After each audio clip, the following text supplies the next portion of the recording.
Welcome to part 2 of the Quarantini Goblet making. Today I'm going to fine tune and turn the one that I threw yesterday.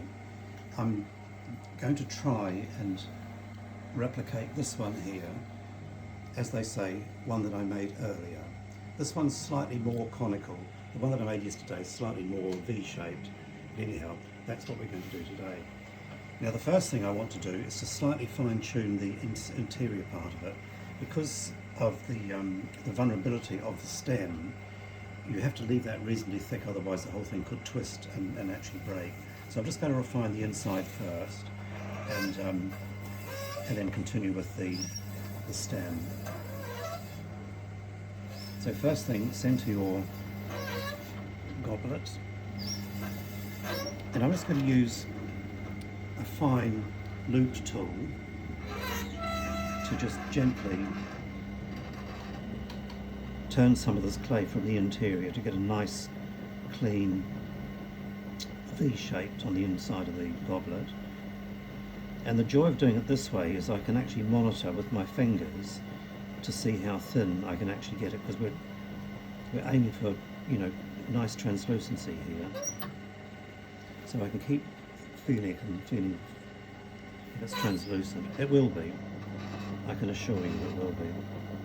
So just gently take, I'm not going to take all of it away because I'm going to do the underneath part and then come back to this part as well to really fine tune it, because I don't want to make it too thin, because when I turn it upside down it may crack because it'll be too thin.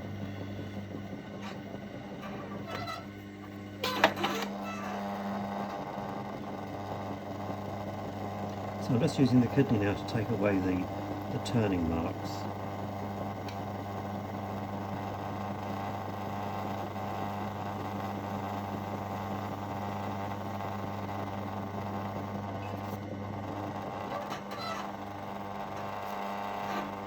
So that's what I'm going to do for that for now. Now I want to really fine tune this little curve here to make sure it's a nice curve there, so it's much narrower and more elegant. So first things first is to center the pot upside down. Now I'm centering here, not down there.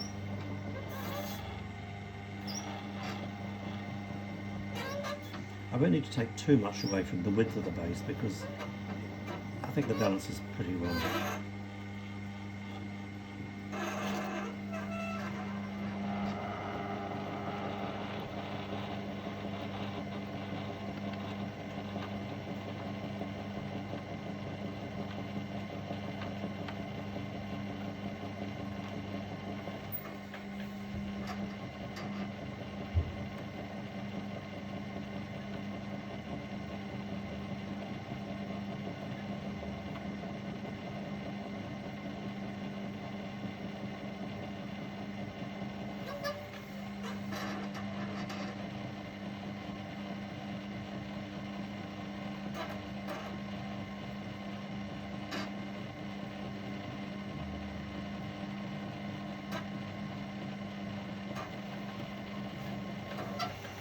I'm going to really take out some of the thickness here, because that's really quite thick and quite solid, and if you leave it like that when you fire it, the tendency is it could actually blow up. So I'm just going to remove quite a lot of this clay actually.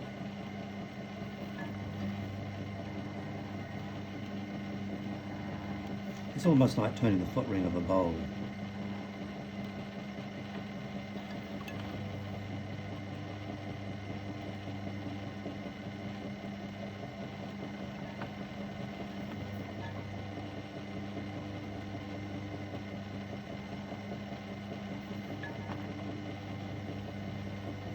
I can also monitor the thickness of the base of it as well, so at the moment it's a wee bit too thick, so I'm going to take quite a lot of clay away.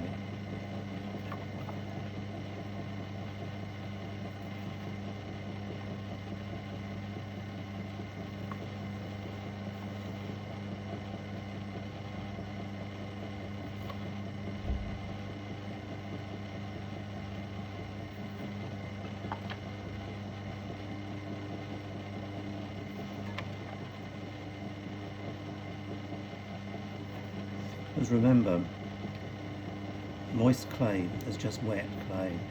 and when it's heated up, if part of the pot's fairly thin, that part heats up first, and what is thick heats up last, and if there's any moisture in there, obviously the moisture wants to escape and it just blows, and that's what causes the explosion.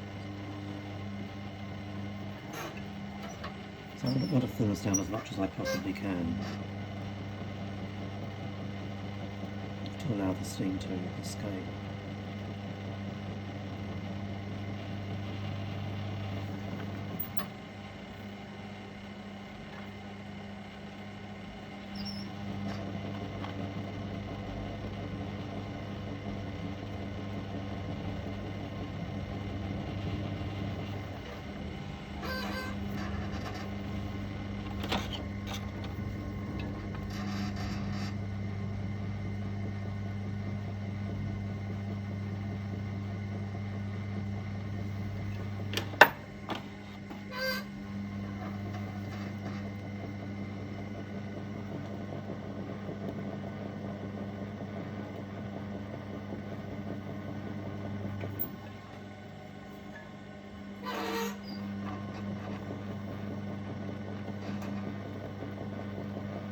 The actual making of the goblet was relatively quick, and this is the fine tuning, so it really should take as long as it takes, because this is really the nice part of really making sure you get a nice refined, elegant form.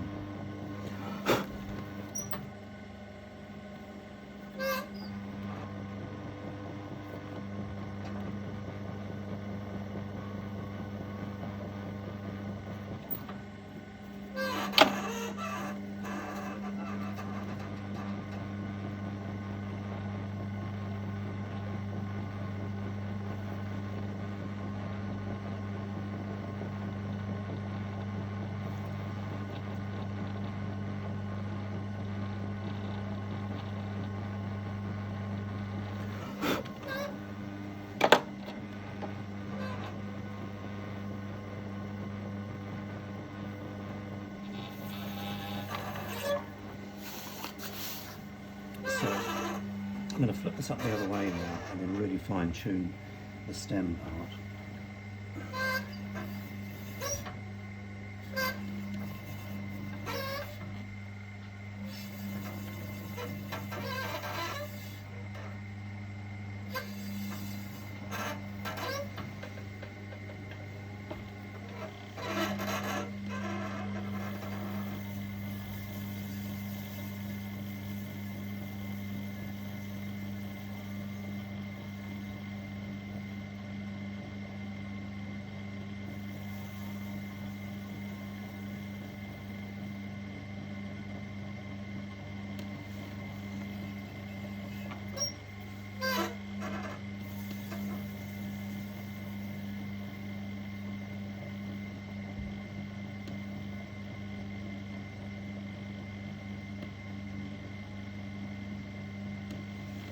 For those of you that don't like turning, this is going to be a really good exercise for you. Patience.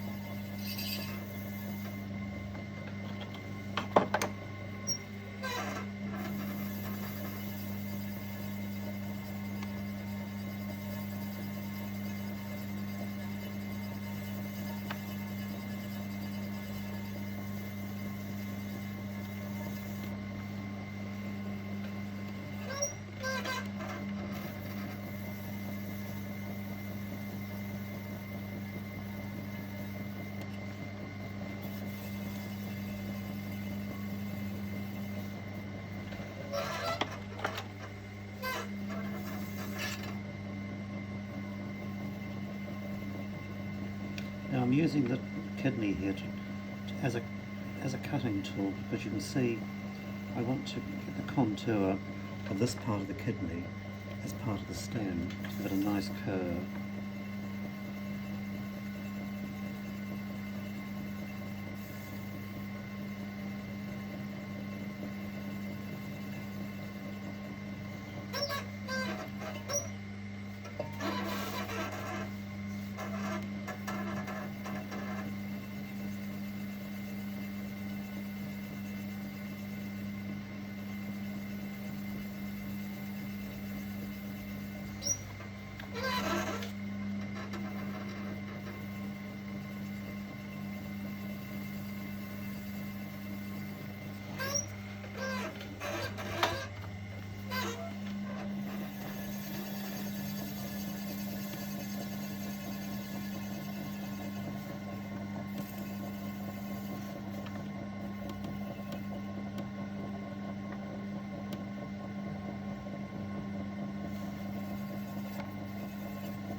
Now I'm going to carry on the inside because I want this to be a wee bit more fine, which will make it a little bit more translucent, and take off some of the weight as well.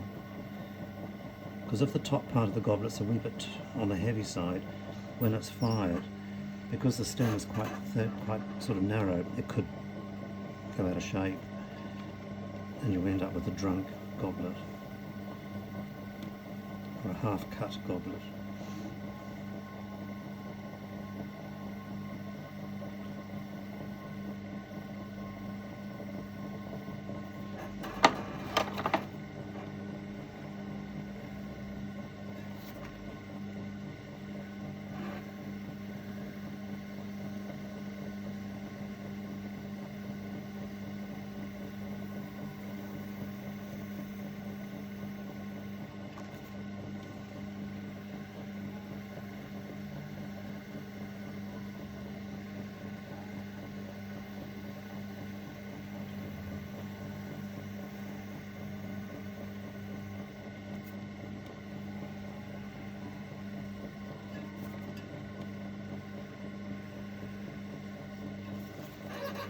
That's about it.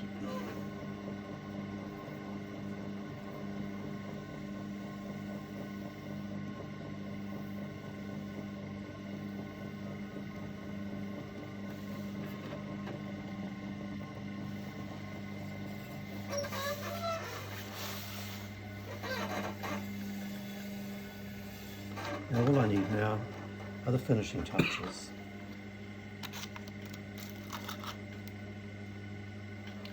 Cheers everyone.